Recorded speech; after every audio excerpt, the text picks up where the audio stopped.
Tapi ini beritanya 2017 ya saudara ya. Polwan gagal adopsi anak karena terhalang PP. Ini saran LPAI. Coba lihat.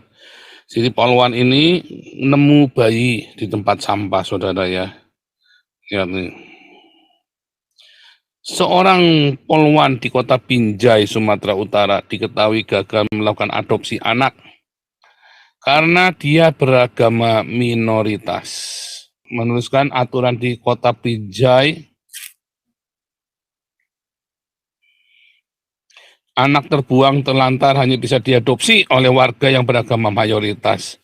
Peraturan pemerintah nomor 54 tahun 2007. Karena alasan itu Kadis Sosial Binjai, ini HT Syarifudin, seorang bayi yang ditemukan hampir mati kedinginan dalam kardus yang terbuang di parit, tidak dibenarkan diadopsi oleh seorang polwan beragama Kristen. Anak itu kemudian diserahkan ke panti asuhan di Medan. Anjing, ini peraturannya saudara ya. Yang bikin peraturan ini anjing bangsa juga saudara ya. Aneh peraturannya. Namanya dari koridor-koridor sepanjang itu ya. Pengen tahu ada, malah pengen tahu ada apa. Wah ternyata main musiknya keren ya. Wah gitarnya barang, wah keren-keren ya. Tapi coba ada yang takbir. Allahu Akbar, itu langsung sepi itu malnya saudara. Orang Islamnya saja takut saudara. Orang Islamnya aja takut. Apalagi kita yang kafir. Aduh.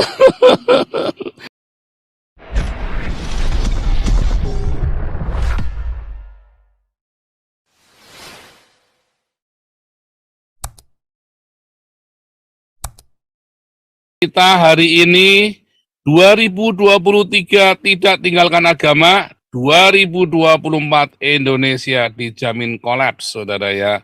Oh iya kolaps saudara ya, serius saudara ya. 2023 Indonesia tidak tinggalkan agama, 2024 kolaps saudara.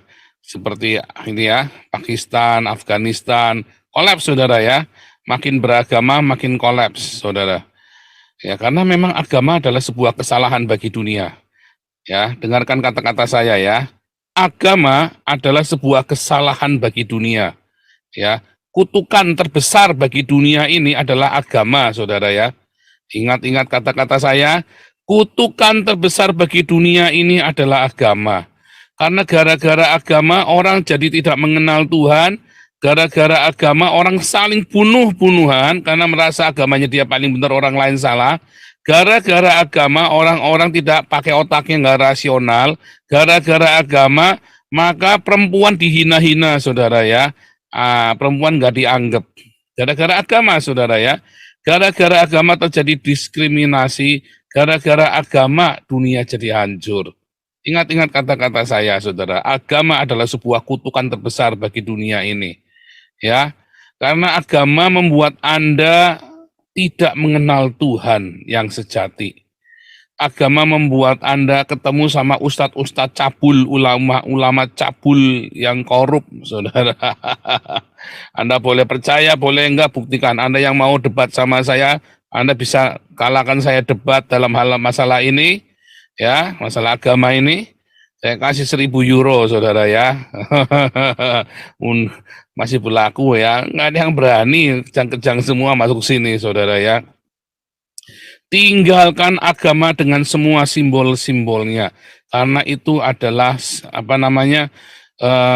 menjadi penghalang, barrier bagi orang-orang untuk bisa menerima satu sama lain.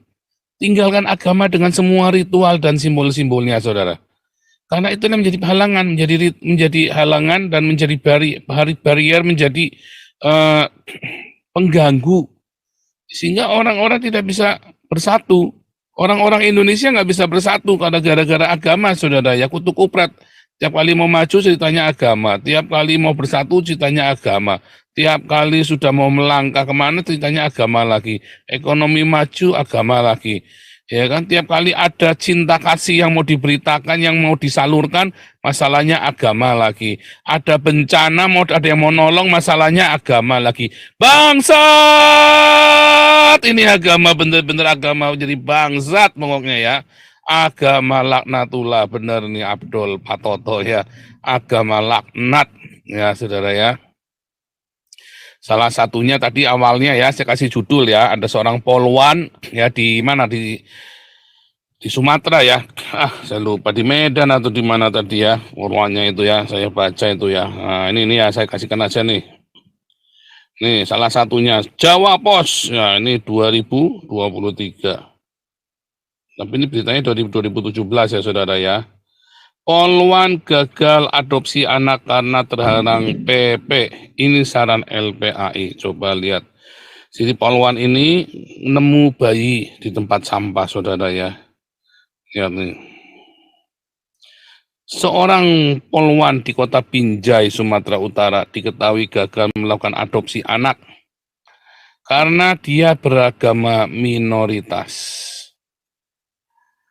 Padahal anak yang akan diadopsi itu merupakan bayi yang ditemukannya di parit dalam kardus. Hal ini menjadi perbincangan di lini masa media sosial. Viralnya hal ini membuat Lembaga Pelindungan Anak Indonesia LPAI ikut bersuara. Ketua Bidang Pemenuhan Hak Anak LPAI Reza Indragiri Amriel mengatakan keinginan dari polwan untuk berbuat baik itu harus dihargai. Nah ini nih yang saya nggak suka nih. Tetapi sebagai warga negara yang baik, apalagi yang bersangkutan adalah abdi hukum, harus juga taat pada undang-undang, kata dia kepada Jawa Pos.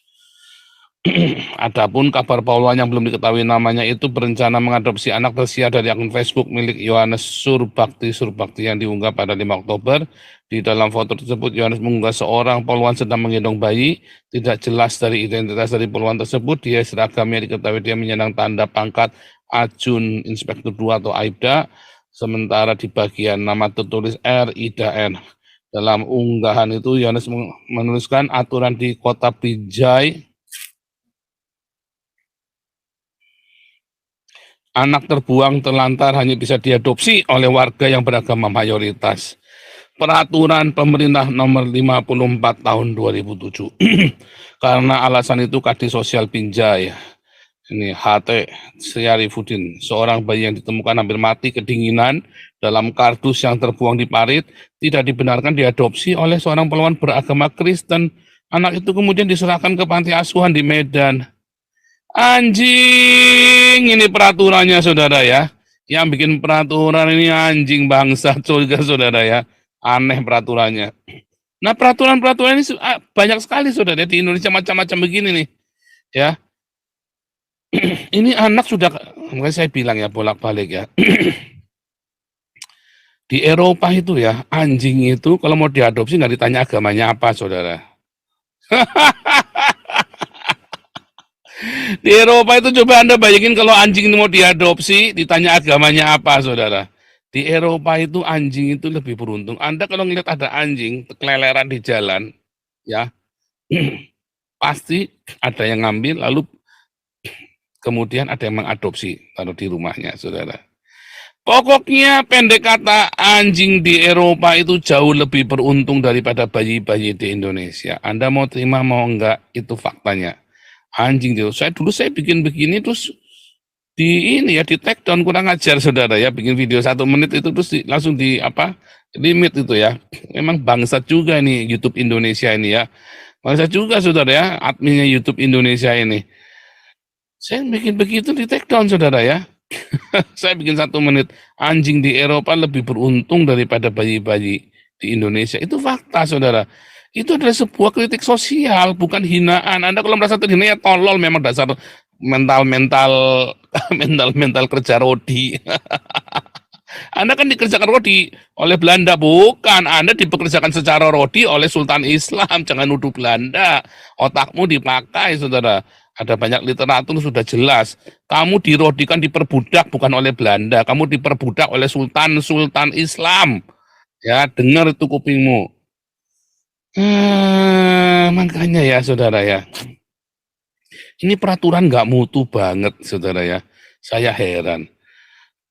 Dasarnya apa coba, kenapa harus pakai agama mayoritas? Ini bayi belum ngerti apa-apa saudara, suruh dipaksa milih agama. Ini bayi belum ngerti apa-apa dipaksa milih agama, kan bajingan ini saudara yang bikin aturan kan. Berarti kan pemerintahnya bangsat ini saudara. Bangsat saudara pemerintahnya. Enggak. Anda jangan bilang nggak bangsat, ini bangsat saudara. Mau Anda mau kasih istilah apa lagi yang mau istilah apa saudara? Bangsat lah, laknat lah. Pemerintah bangsa dan laknat bikin aturan seperti ini. Lalu bayinya nggak punya, mau diadopsi supaya bisa disayang, malah dibuang di panti asuhan. Saudara tahu namanya panti asuhan itu seperti apa saudara? Kita mau bikin panti asuhan ya. Kita Galarua apa namanya Damaris, Damar Kasih, kita sedang berdoa ya supaya bisa bikin panti asuhan. Doakan ya saudara ya. Doakan, karena kemarin kita ada masukan dari Owen segala masalah sekolah segala macam. Aduh, ini tantangan, tapi masalahnya sudah ada donatur saudara. Ini saya belum telepon sama penatua ya. Ada donatur mau kasih tanah, mau dibangun rumah juga segala macam untuk panti asuhan. Nah ini kan jadi tantangan juga ini buat kita nih, ada donatur ngasih tanah, ngasih rumah buat bikin panti asuhan, kita suruh ngelola saudara. Gimana coba tuh? Kasih tanah, kasih rumah semua dikasihkan ya untuk bikin, tapi harus untuk panti asuhan. Nah, ini kan menjadi ini buat kita kan, tantangan kita. Saya mesti ngomong-ngomong coba. Tapi di panti asuhan tetap saudara, anak yang diadopsi tetap lebih baik daripada di panti asuhan. Saat di panti asuhan, sepasang suami istri atau satu induk itu aku ngurusin anak 20 saudara. Maaf kata kayak peternakan anak.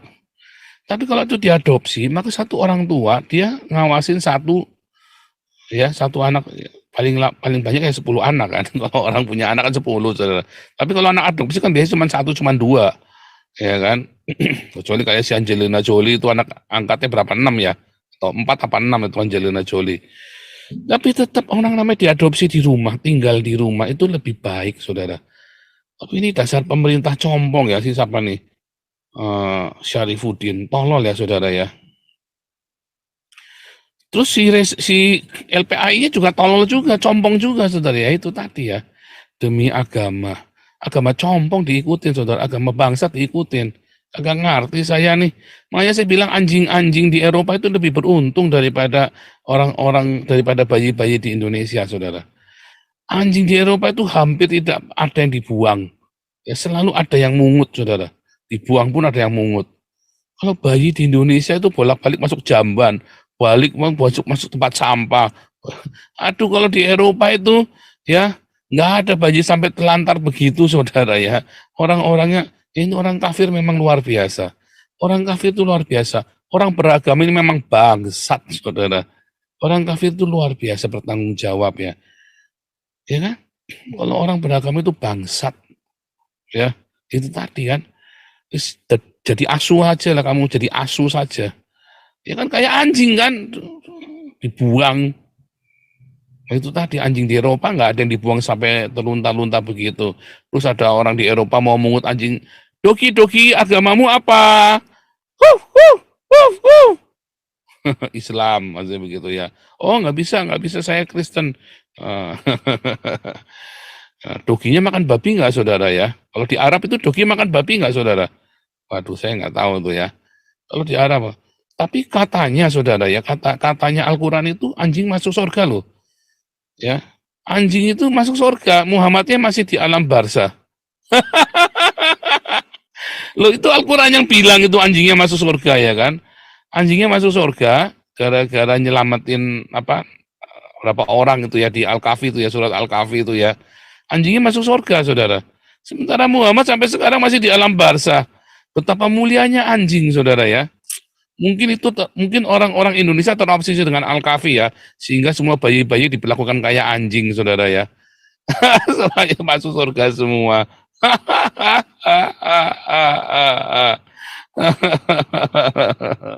Ini ada Nora bilang ngawur ini Nora nih, masa sandal masuk surga? Sandal aja masuk surga. Yang ada sandal hilang di masjid kok sandal masuk surga. Yang bener aja ini Nora ini ada-ada aja. Sandal masuk surga. Di masjid sandal hilang saudara, mau masuk surga. Diketahui peraturan pemerintah 54/2007 merupakan tentang pelaksanaan pengangkatan anak. Lebih jauh, Reza Indragiri Amria menuturkan di PP Pelindungan Anak mengatur bahwa agama dari anak yang tak diketahui asal-usulnya akan mengikuti agama mayoritas penduduk setempat. Sehingga tak perlulah kita benturkan antara keinginan. Goblok, ini bukan masalah membenturkan keinginan. Masalahnya kamu, otak kamu isinya agama, tai semua. Otaknya kamu isinya tai semua. Isinya agama. Agama itu tai, saudara ya. Isinya tai semua, otak udang. Anda tahu otak udang kuning itu, saudara, isinya tai semua. Udang itu isinya tai semua kepalanya, saudara ya. Karena dia memang pencernaannya ada di kepala situ ya. Tai semua, otak udang isinya tai semua, maksudnya begitu ya. Aduh, si Polwan silakan adopsi. Si Polwannya ini bukan mau ngadopsi anak, dia ngelihat anak, lalu kasihan mau diambil alih sama dia, dibawa pulang. Itu loh, saudara. Bukan si Polwan itu mau ngadopsi anak, sengaja ngadopsi, bukan. Ini kadang-kadang orang goblok ini loh. Makanya ya saya bilang orang-orang Islam ini memang nggak punya cinta, saudara. Orang Islam itu cuma punya aturan. Ya, aturan yang buat siapa? Yang buat para penguasanya. Untuk menguntungkan para penguasa. Orang Islam itu kayak robot, kayak orang compong, saudara ya. Anda ya, orang Islam ya, kita lagi duduk baik-baik nih ya. Tiba-tiba takbir, yang tadinya teman bisa jadi musuh, saudara. Ya kan, kita ini orang Tionghoa lagi duduk baik-baik sama orang-orang Islam nih. Saya orang Tionghoa kafir gitu ya, duduk baik-baik sama orang-orang Islam. Tiba-tiba ada komando takbir, kita bisa tiba-tiba musuhan, saudara. Kayak robot, begitu ada button ini ya, tik, langsung wah, kayak robot kan, begitu kena ada tombolnya dipencet gitu, wah dia langsung girap-girap, saudara ya.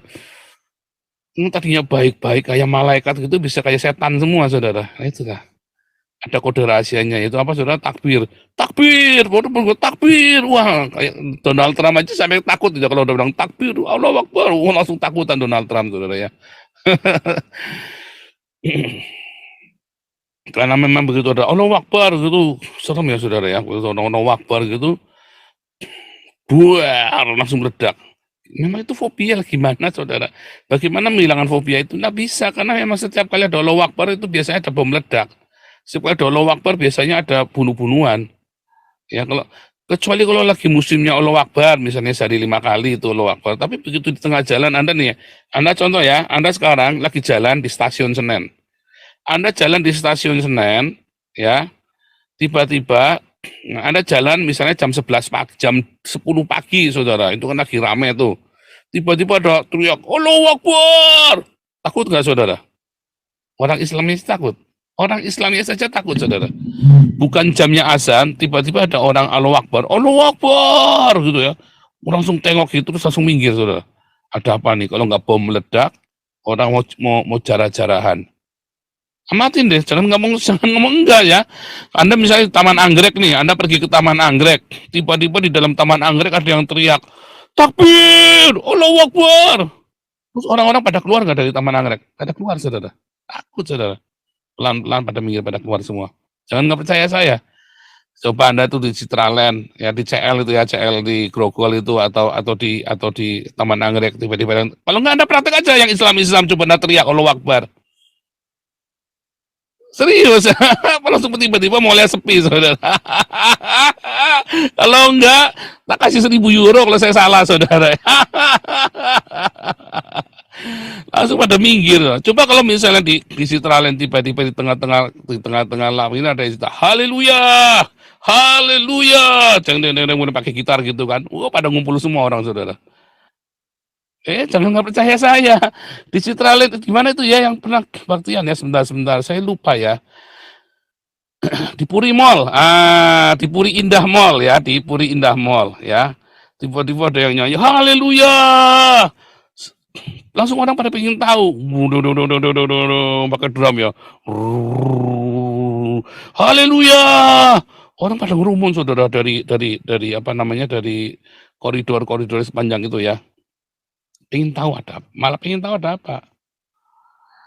Wah, ternyata main musiknya keren ya. Wah, gitarnya barang, wah, keren-keren ya. Tapi coba ada yang takbir, Allahu Akbar, itu langsung sepi itu mallnya, saudara. Orang Islamnya saja takut, saudara. Orang Islamnya aja takut. Apalagi kita yang kafir. Aduh. Sementara